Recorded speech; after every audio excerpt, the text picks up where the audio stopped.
오늘 말씀 보겠습니다. 창세기 2장 우리 1절에서부터 3절까지 말씀입니다. 창세기 2장 1절에서부터 3절까지 말씀. 우리 짧으니까요. 한 목소리로 읽겠습니다. 창세기 2장 1절에서부터 3절까지입니다. 함께 읽겠습니다. 천지와 만물이 다 이루어지니라. 하나님이 그가 하시던 일을 일곱째 날에 마치시니 그가 하시던 모든 일을 그치고 일곱째 날에 안식하시니라. 하나님이 그 일곱째 날을 복되게 하사 거룩하게 하셨으니 이는 하나님이 그를 창조하시며 만드시던 모든 일을 마치시고 그날에 안식하셨음이니라. 아멘. 우리 옆사람, 뒷사람, 앞사람 인사하겠습니다. 하나님의 안식에 이릅시다. 하나님의 안식에 이릅시다. 하나님의 안식에 이릅시다. 반갑습니다. 오랜만에 뵌 얼굴도 계시고 또 새로운 또 분들도 또 계십니다. 다 같이 정말 환영합니다. 오늘은 하나님의 안식에 이르자라는 제목으로 말씀을 나누겠습니다.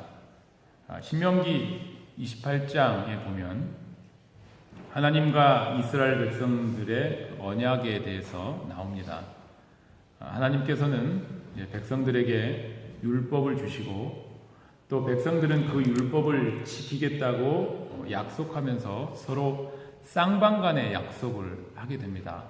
한쪽은 법을 주고 한쪽은 지키고 법을 지키면 축복을 받고 법을 지키지 못하면 저주를 받는다는 그런 내용이죠. 결국 이스라엘은 이 약속을 지키지 못했습니다.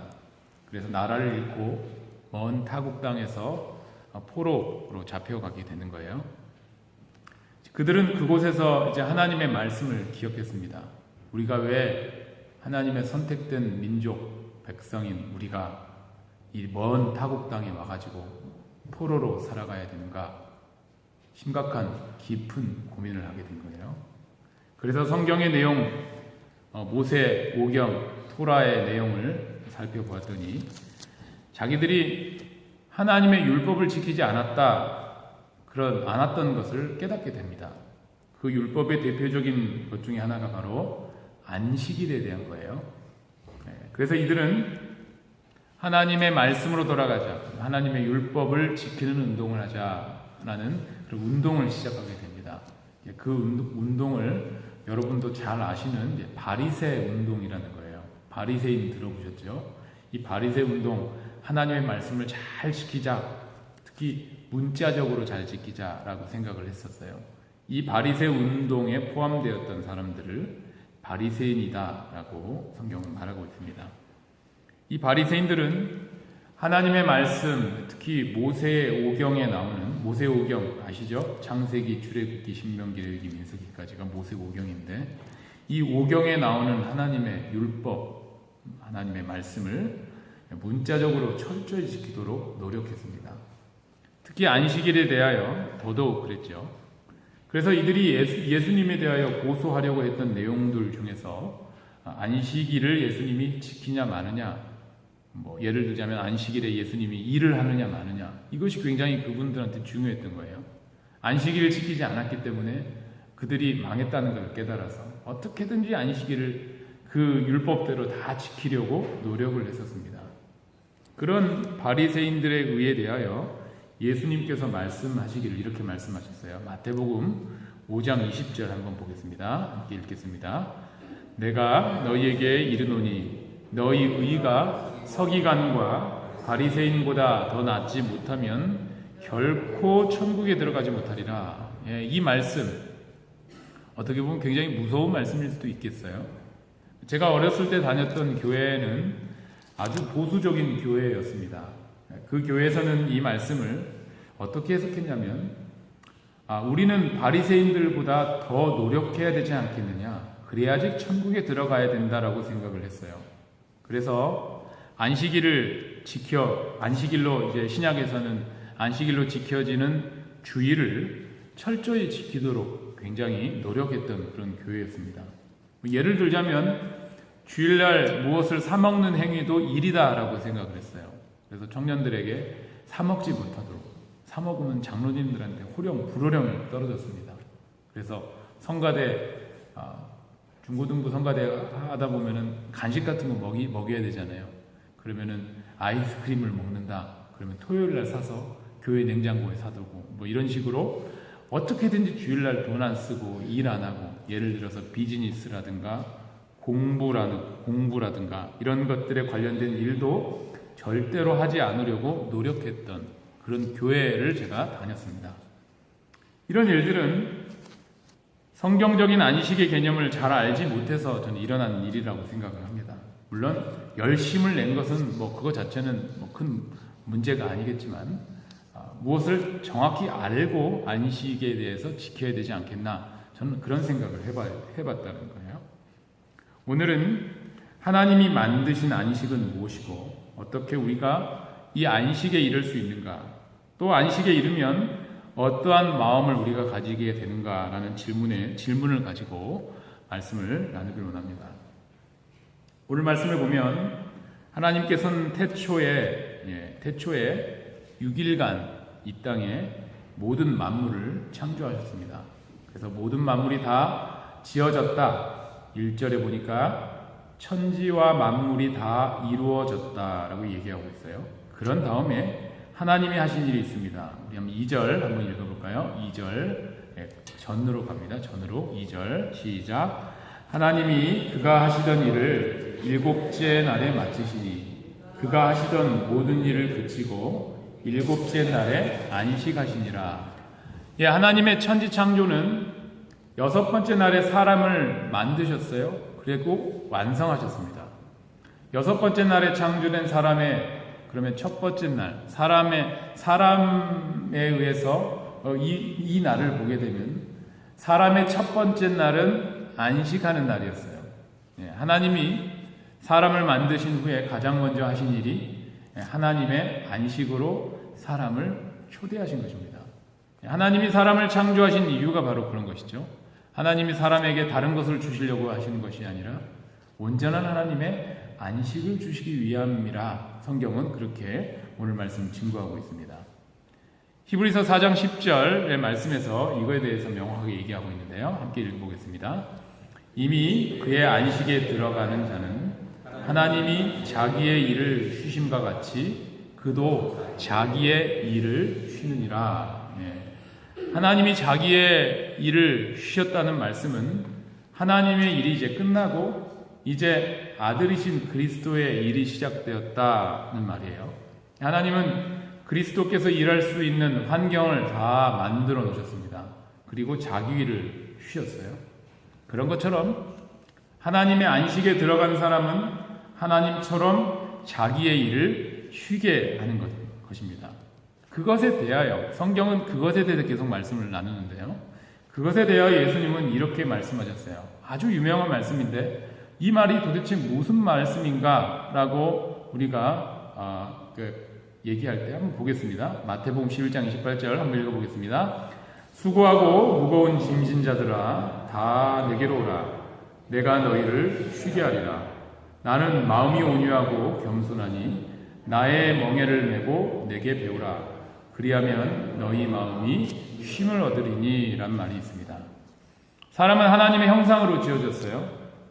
그래서 하나님이 일하신 다음 쉬시고 그 다음 일을 그리스도께 맡긴 것처럼 사람도 하나님의 형상으로 지어졌기 때문에 우리 스스로 일하는 것을 내려놔야 된다는 것이죠. 우리 스스로 일하는 것을 내려놓고 그리스도이신 예수님께 가면 예수님께서 우리의 수고하고 무거운 짐이 아닌 예수님의 짐을 매게 해주시겠다라고 주님께서 말씀하셨다는 거예요. 그래서 우리 마음에 온전한 안식인 쉼을 얻게 되는 것입니다. 여러분의 마음을 한번 들춰봤으면 좋겠어요. 여러분 마음에 주님께서 주신 온전한 쉼, 창세기 2장에서 사람에게 처음 허락하시고 그렇게 약속하신 그 안식이, 하나님의 안식이 여러분에게 있습니까? 만약에 없으시다면 오늘 말씀을 잘 들으시고 하나님의 안식을 가지시길 주님의 이름으로 축원합니다. 하나님이 사람에게 주신 안식이 오늘 말씀의 그 예수님의 초대와 같은 것입니다. 우리는 우리의 일로 굉장히 바쁘고 또 바빠서 그 일이 잘 되면 좋겠지만 우리의 원하는 대로 또 생각했던 대로 계획대로 되지 않는 것을 우리의 삶 속에서 굉장히 많이 봅니다. 계획대로 만약에 우리의 일이 되지 않으면 어떻게 됩니까? 우리의 마음속에 많은 스트레스가 가지게 되죠. 그럼 스트레스는 만병의 근원이다.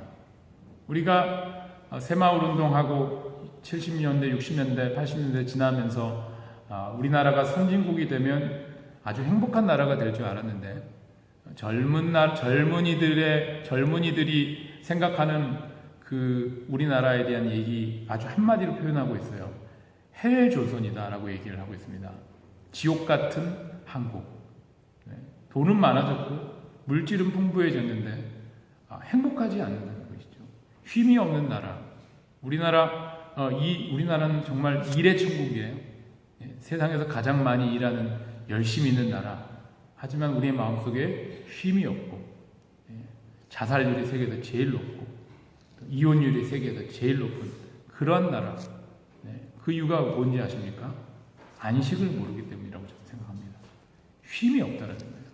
그런 쉼이 없는 사람들에게 주님이 초청하고 계십니다. 하나님의 안식으로 오라. 그리고 수고하고 무거운 짐진 자들아 다 내게로 오라. 너희 마음이 쉼을 얻으리라 라고 말씀하고 계신 것입니다. 여러분 안에 이런 마음의 갈등 또는 스트레스 같은 것이 있습니까? 그런 분들에게 하나님은 하나님의 안식으로 초대하고 계세요. 이 하나님의 안식을 가지시길 주님의 이름으로 축원합니다. 저는 오늘 하나님의 안식이 우리가 어떻게 가질 수 있는가 이 부분에 대해서 계속적으로 말씀을 나누기 원합니다. 하나님이 사람을 창조하신 목적은 사람에게 이 안식을 주시기 위한 것입니다. 이 안식은 다른 말로 하나님의 나라입니다. 이 하나님의 나라는 그리스도 안에 있는 나라예요. 하나님은 쉬시고 모든 일을 그리스도께 맡기셨습니다. 그래서 그리스도 안에 있는 나라가 하나님의 나라입니다. 그러면 이 그리스도 안에 있는 나라 안에 사람이 어떻게 들어가는가 이게 중요한 거죠. 또 예수님이 사람들에게 수고하고 무거운 짐을 지고 있다고 하는데 그러면 그것이 무엇입니까? 이것을 내려놔야 된다는 거예요. 이 사람이 가지고 있는 수고하고 무거운 짐은 저는 이렇게 생각해요. 사람은 종교성을 가지고 있습니다. 종교성은 사람에게 보이지 않는 세계에 대한 두려움 같은 것을 가지게 만듭니다. 아담이 죄를 지은 다음에 하나님이 다가갔어요. 그러자 아담은 하나님이 두렵고 또 자기 자신이 부끄러워서 나무 뒤에 숨고 나뭇잎으로 자기의 부끄러운 부분을 감췄습니다. 그렇게 하나님과 단절된 사람은 열심히 자기의 일을 하게 되는 거예요. 자기가 스스로 계획해서 내가 원하는 대로 그렇게 살아가는 거죠. 어떻게든 자기 자신을 하나님 앞에서 감추는 일들을 계속적으로 하게 됩니다. 문제는 자기의 일을 하면서 잘 되면 좋아요. 그렇지만 그렇게 되지 않는 것이 문제입니다. 한번 우리 인생을 한번 잘 뒤돌아보자고요. 우리 뜻대로 계획해가지고 그대로 된 적 거의 본 적이 있습니까? 거의 없다라는 거예요. 그거 빨리 인정해야 됩니다. 그러면 사람들은 만약에 다른 이런 계획을 세워서 그 계획대로 되지 않으면 사람은 어떤 식으로 행동을 하게 되냐면 또 다른 계획을 세우죠. 그러면서 사람의 인생의 시간은 지나가고 이제 막다른 길에 다다르게 되는 거예요. 이렇게 막다른 길에 다다랐을 때 사람은 자기의 계획을 포기할 수 있는 환경을 가지게 됩니다. 여기까지 가면 안 되겠죠.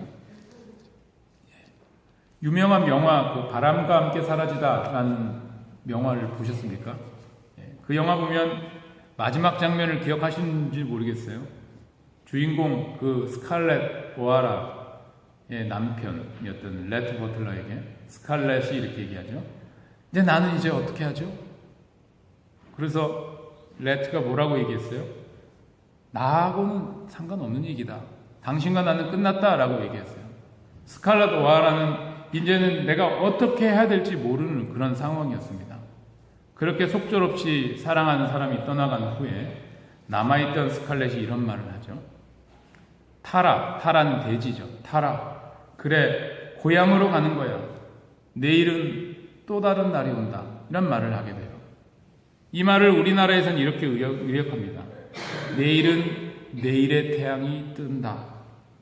굉장히 멋있는 말이죠. 이게 우리에게 그래, 내일은 잘 될 거야 라는 희망의 메시지처럼 들리지만 문제는 각자의 인생이 시간이라는 한계가 있다는 거예요. 언젠가는 막다른 골목에 사람이 오게 됩니다. 사람이 자기 뜻대로 선택할 수 있겠지만 결국에는 선택할 수 없는 막다른 길에 가게 된다는 거예요.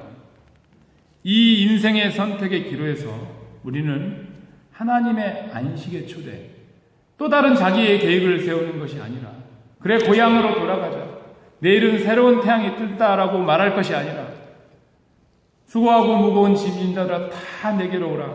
너의 멍에를 치우고 나의 멍에를 짚고 내가 주는 그 마음의 힘을 얻는 그 초대에 응해야 될 줄 믿습니다.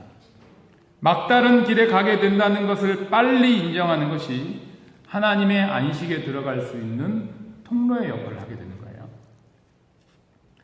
예수님이 십자가에 돌아가셨을 때 예수님은 저와 여러분의 옛사람과 함께 죽으셔서 함께 무덤에 장사되셨습니다. 예수님이 장사되신 시간은 안식일 날인 금요일 저녁 시간이었어요. 이 안식일 날 아담의 혈통으로 태어난 죄인들과 함께 예수님은 무덤에 계신 것입니다. 이 예수님이 무덤에 장사되신 뜻은 죄인의 생명으로 생겨난 사람의 수고와 짐을 죽음으로써 완전히 끝내신 것을 뜻합니다.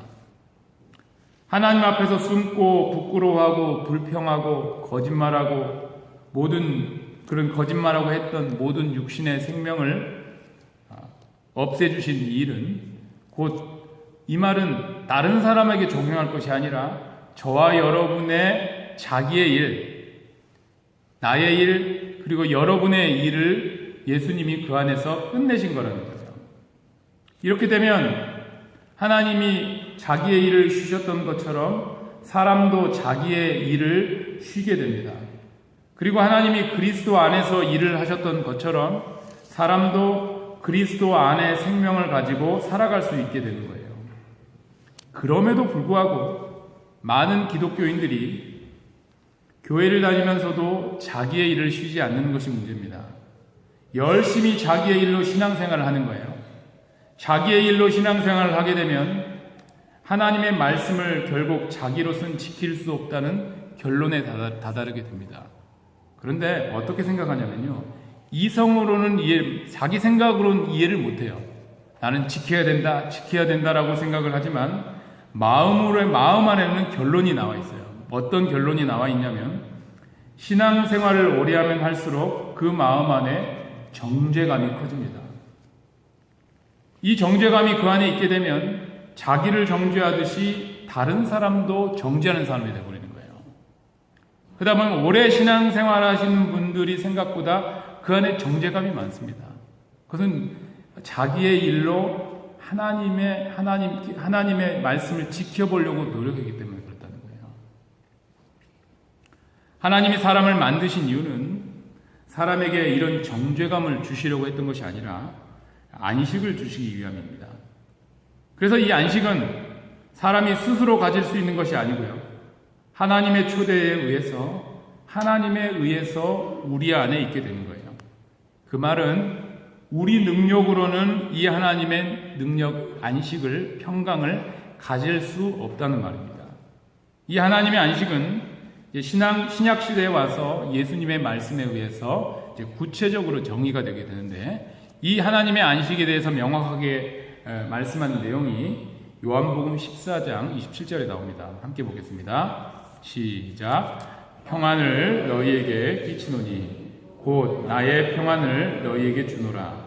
내가 너희에게 주는 것은 세상이 주는 것과 같지 아니하니라. 너희는 마음에 근심하지도 말고 두려워하지도 말라. 이 평안, 주님께서 약속하신 이 평안은 오늘 말씀 창세기 2장에 나오는 하나님의 안식과 같은 것입니다. 세상의 일은 아무리 열심히 일해도 불안하고 두렵고 쫓기게 됩니다. 하지만 하나님의 안식은, 하나님의 평강은 세상의 근심도 두려움도 사라지는 완전한 평강이다 라고 예수님은 그렇게 말씀하고 계세요. 그러면 이 평강과 안식은 어떻게 우리 안에 있게 됩니까? 어떻게 우리가 자기애를 쉬게 됩니까? 그 앞절을 보면 알 수 있겠죠. 26절 한번 읽어보겠습니다. 시작. 보혜사 곧 아버지께서 내 이름으로 보내실 성령, 그가 너희에게 모든 것을 가르치시고 내가 너희에게 말한 모든 것을 생각나게 하리라. 아멘. 하나님의 안식은 성령이 우리 안에서 가르침을 주셔야만 가지게 되는 거예요. 제 말을 여기서 듣고 내가 평강을 가져야 되겠다, 하나님의 안식으로 들어가야 되겠다라고 되는 것이 아니고, 내 안에 성령이 찾아오셔서 예수님이 말씀하신 모든 것, 예수님의 사역, 예수님의 어떤 모습 같은 것을 내 안에 보여주셔야, 가르쳐 주셔야 하나님의 평강, 하나님의 안식이 내 안에 자리 잡게 됩니다. 성령은 우리 안에 오셔서 예수님의 모습과 사역과 성품 같은 것을 가르쳐 주시고 예수님이 말씀하신 모든 것을 우리 안에서 생각나게 해주신다는 거예요. 예를 들자면, 예수님, 좀 전에 제가 안식일, 예수님이 돌아가신 날 설명을 드렸죠. 예수님이 안식일 날 돌아가셔서 무덤에서 장사되셨어요. 이때 예수님만 장사되신 것이 아니라 누가 함께 장사됐습니까? 저와 여러분이 다 거기에서 함께 장사됐어요. 제가 지금 말씀을 드리니까 여러분들은 내가 믿습니다 하고, 믿습니다 하고 믿어요. 그렇게 되는 것이 아니라는 거예요. 그렇게 되는 것이 아니라 성령이 우리 안에 오셔서 예수님과 함께 저와 여러분이 죽었다, 그 무덤 2000년 전 무덤에서 너희가 함께 죽었다라고 가르쳐 주세요. 가르쳐 주시면, 아, 내가 죽었구나. 그러면 나에게 새로운 생명이 있는데 이 새로운 생명을 주옵소서. 그럼 주님께서 하늘의 생명, 요한복음 3장 5절에 나오는 너희가 두 번 태어나지 않으면 절대로 하나님 나라에 볼 수 없다, 하나님 나라를 볼 수 없다는 이 두 번째 생명을 우리 안에 허락하십니다. 성령이 우리 안에 오셔서 예수님과 함께 저와 여러분이 죽었다고 가르쳐 주셔야 그 사실이 내 안에서 믿게 되는 거예요. 조금 전에 창세기 3장에 아담이 죄를 지은 후에 하나님이 찾아오시자 두렵고 부끄러워했잖아요. 죄인의 특징이 두려워하고 부끄러워하는 것입니다. 우리가 살다 보면 얼마나 많은 환경의 변화가 나타납니까? 네. 한국 뭐 부동산이 떨어질까봐 요즘 난리예요. 네. 그리고 또 지금 터키하고 러시아하고 전쟁이 난다고 막 난리고, 세상이 난립니다. 마지막 때, 그리고 핵전쟁이 일어나면 어떡하나, 막 이런 것들 있죠. 막 이런 것들, 테러가 나타나면 어떡하나, 이런 환경의 변화가 우리를 엄청나게 마음을 짓누릅니다. 그런데 그 안에서 평강과 감사가 있어요. 세상이 주는 평강은 어떤 거죠? 어떤 일이 잘 되면, 내가 계획한 일이 잘 되면 아주 평강하고 감사하죠. 그런데 내가 일이 계획하고 우리 자식을 열심히 공부시켰는데 빵점을 맞아온 거예요. 내 계획은 100점인데 빵점 맞았는데 평강합니까? 화만 막 나는 거죠. 세상이 주는 평강은 그런 거예요. 잘 되면 평강, 안 되면 안 평강. 그런데 주님이 주신 평강은 우리의 일을 그치고 우리가 스스로 하는 계획을 그치고 말이죠. 주님께서 주신 그 말씀을 가지고 순종함이 있게 되면 어떤 환경 중에, 어떤 고난 중에서도 내 안에 깊은 곳에 주님과 함께하는 그런 평강이 있다는 거예요. 이 평강이 바로 하나님께서 우리에게 약속하신 안식입니다. 우리의 인생의 문제는 시간이 가면 갈수록 복잡해집니다. 청년들하고 대화를 나누면 청년들의 문제는 다 자기 문제예요. 근데 결혼하면 이제 복잡해지죠. 우리 시어머니, 시부모님, 또 우리 어머니 관계, 또 남편과 아니면은 남편과 장모님과의 관계, 이런 것들이 다 나의 문제, 복잡해져요. 애기 나면 어떻게 됩니까? 애기와 또 이런 관계들, 그리고 또 나중에 결혼시키고 사이 뭐 하고, 그리고 또 손자 낳고, 여기 손자 낳으신 분들 계시지만, 그러면 그런 며느리와의 관계, 사이와의 관계, 이런 것들, 인생이 복잡해지는 거예요. 그런 복잡한 와중에 말이죠, 우리 안에 하나님의 안식이 내 안에 싹 있어요. 그러면 그 안식 가운데 지혜가 우리의 마음속에 있게 될 줄 믿습니다. 그런 복잡한 것도 하나님의 그 지혜로 실타래 풀리듯이 싹 풀린다는 것이죠. 성령이 오시면 우리 안에서 세상이 줄 수 없는 평강을 주시는데, 이 평강이 있으면 어떤 상황 중에서도 두려워하지 않는 마음을 가지게 됩니다. 이것이 바로 하나님의 안식의 상태입니다. 조금 전에 하나님이 안식하시고 자기의 일을 쉬신 것처럼 하나님의 안식을 가진 사람도 자기의 일을 쉰다고 했습니다. 이렇게 하나님과 사람이 하나의 장소에서 만나게 되는 거예요. 그곳이 바로 그리스도 안입니다. 그리스도 안이라고 성경이 굉장히 많이 이야기를 하고 있는데, 그것을 그리스도 안을 한마디로 정의하면 그리스도의 마음이에요. 이 그리스도의 마음을 가진 것이 그리스도 안에 있는 것입니다. 이것을 잘 표현하는 구절이 에베소서 1장 7절에서부터 10절까지 나옵니다. 함께 한번 읽어봅니다. 우리는 그리스도 안에서 그의 은혜의 풍성함을 따라 그의 피로 말미암아 속량 곧 죄사함을 받았느니라. 이는 그가 모든 지혜와 총명을 우리에게 넘치게 하사 그 뜻의 비밀을 우리에게 알리신 것이요, 그의 기뻐하심을 따라 그리스도 안에서 때가 찬 경륜을 위하여 예정하신 것이니, 하늘에 있는 것이나 땅에 있는 것이 다 그리스도 안에서 통일되게 하려 하심이라. 사람은 성령의 가르침으로 그리스도 안에서 하나님의 은혜의 풍성함을 깨닫게 되는 거예요. 속량받았다, 곧 죄사함을 받았다는 말이, 예수님이 저와 여러분 대신 십자가에서 피 흘리시고 장사되었고, 그것을 성령의 가르침으로 그리스도의 마음을 가지고 그걸 보게 됩니다. 하늘에 계신 하나님도 그리스도 안에서 쉬시고, 땅에 있는 사람도 그리스도 안에서 쉬면서 그리스도의 마음으로 통일된 것이 바로 하나님의 안식인 거예요. 이 그리스도 안에 있는 상태가 바로 오늘 말씀 창세기 2장에 나오는 에덴 동산 안에서 하나님의 안식입니다. 그러고 나서 하나님은 사람에게 생명나무를 보여주신 거예요. 하나님의 생명을 취하라. 이 안식 후에 하나님은 사람에게 생명나무의 열매를 먹게 해 주셨는데도 불구하고 선악과를 취한 거예요. 이 안식을 가지신 다음에 우리는 첫 번째 아담이 선악과를 따먹는 그런 죄를 범하는 것이 아니라 내 안에 그리스도의 마음을 가지고 생명나무를 취하시는, 그래서 온전한 하나님의 안식 안에서 그리스도의 마음을 가지고 살아가시는 저와 여러분 되시기를 주님의 이름으로 축원합니다. 로마서 8장 3절 4절 한번 읽겠습니다. 율법이 육신으로 말미암아 연약하여 할 수 없는 그것을 하나님은 하시나니 곧 죄로 말미암아 자기 아들을 죄 있는 육신의 모양으로 보내어 육신의 죄를 정하사 육신을 따르지 않고 그 영을 따라 행하는 우리에게 율법의 요구가 이루어지게 하려 하십니다. 저와 여러분의 옛 생명으로는 하나님의 말씀을 지킬 수 없다는 말이에요. 어떤 목사님, 우리 선배 목사님이 우리 목회자 세미나 나오셔가지고 하나님의 말씀을 지켜야 된다고 굉장히 막 강조하시는 거예요. 근데 저는 그 말씀을 듣고 어떻게 하나님의 말씀을 지킵니까? 우리 육신의 생명으로는 절대로 지킬 수 없다. 마음으로 막 다지고 다졌어요.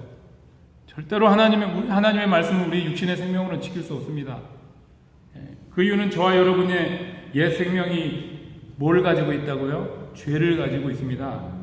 죄를 가지고 있기 때문에 그렇다고 8장 3절에 얘기하고 있는 거예요. 이렇게 하나님의 말씀을 실천에 옮길 수 없는 우리 대신에 예수님이 우리 육신의 몸으로 오셔서 죄값을 치렀습니다. 그것을 제가 이렇게 말했다고 해서 여러분이 아멘 믿습니다 하고 되는 것이 아니고요. 우리 안에서 성령이 우리 안에서 가르쳐 주시면 그것을 믿게 되면서 동시에 예수님의 마음을 가지고 그 마음에 나오는 말씀을 가지고 살다 보면 하나님의 말씀의 요구가 이루어지게 되는 거예요. 로마서 8장 1절, 2절 그러면 바로 이걸 좀 바로 이해가 되실 것 같아요. 함께 읽겠습니다. 그러므로 이제 그리스도 예수 안에 있는 자에게는 결코 정죄함이 없나니 이는 그리스도 예수 안에 있는 생명의 성령의 법이 죄와 사망의 법에서 너를 해방하였습니다. 제가 매주마다 참회 기도 후에 선포하는 말씀이죠. 오늘도 했어요. 그리스도 예수님 마음 안에, 예수 안에는 마음이죠. 마음 안에서는 결코 정죄함이 없게 됩니다. 벌써 저와 여러분의 죄를 예수님이 다 갚으셨기 때문에 그래요. 그 사실을 성령이 우리 안에 찾아오셔서 가르쳐 주시면 결코 정죄함 없는 그리스도의 마음을 내가 가지게 된다는 거예요. 그리고 그리스도 마음 안에, 그리스도 안에서는 한 가지 법이 있는데 그것이 생명의 성령의 법이다. 죄와 사망의 법 안에는 정죄함과 두려움이 있지만 그리스도 안에 있는 생명의 성령의 법 안에는 정죄감도 없고 두려움도 없고 절망이 사라지고 세상이 줄 수 없는 평강 안에 거할 수 있게 된다라고 이 말씀은 우리에게 가르쳐주고 있는 것입니다. 그러면 어떻게 이 안식안으로 우리가 들어갑니까? 마지막으로 이 얘기를 하고 마쳐야 되겠죠? 또 어떻게 우리가 이 안식을 계속적으로 유지할 수 있습니까? 이것. 요즘 제가 기도하면서 느꼈던 점이 왜 사람들이 하나님의 안식으로 들어갈 수 없습니까? 좀 전에 종교성을 버려야 된다고 했죠. 종교성은 하나님을 인격으로 생각하지 않습니다. 하나님을 능력이라고 생각하는 거예요. 우리가 하나님의 안식에 들어가려면 보이지 않는 하나님이시지만 우리 안에 분명히 인격, 여러분과 제가 만나서 대화하는 것처럼 또 그 사람을 만나면 편하고 감사하고 즐거운 것처럼 하나님이 우리에게 인격으로 찾아오셨다는 것을 믿어야 돼요. 그래서 내가 하나님을 가까이 합니다. 하나님 나에게 찾아와 주세요. 내가 하나님께서 나와 함께 하신다는 걸 알고 싶습니다. 그러니까 온전히 가기로 합니다. 그렇게 진실한 마음으로 인격으로 대할 때 주님께서